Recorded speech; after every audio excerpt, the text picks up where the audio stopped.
Out to Austin and big developments from the special session. In a major defeat for Democrats, lawmakers in the Texas House passed the Republican-led voting reform. Andy Sirota live in our newsroom now tonight.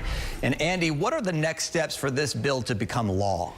Chris, the slightly revised version of Senate Bill 1 now heads to the Texas Senate, where it's widely expected to pass, clearing the way for Governor Abbott to sign it into law. Tonight, we're taking a deeper dive into one big change that you'll encounter moving forward when you go to the polls to vote.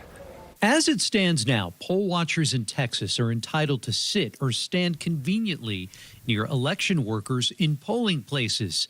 If the new voting bill is signed into law, partisan poll watchers will have greater access to you, the voter. Odds are it's not going to have a major effect, but to the extent to which it has an effect, it's going to have a negative effect in the sense that it is going to discourage some people from voting. The bill states poll watchers will be allowed to move freely about polling locations.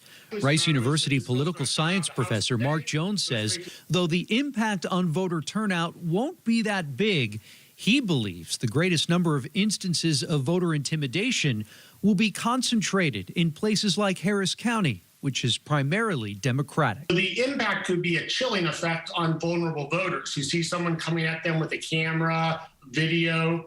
You can see a shouting match between people, particularly partisan poll watchers from either side. Partisan poll watchers would be allowed to film things with their phones that no one else can record. The way the bill is written, an election worker who tries to interfere to stop a poll watcher would essentially be committing a crime, Jones says.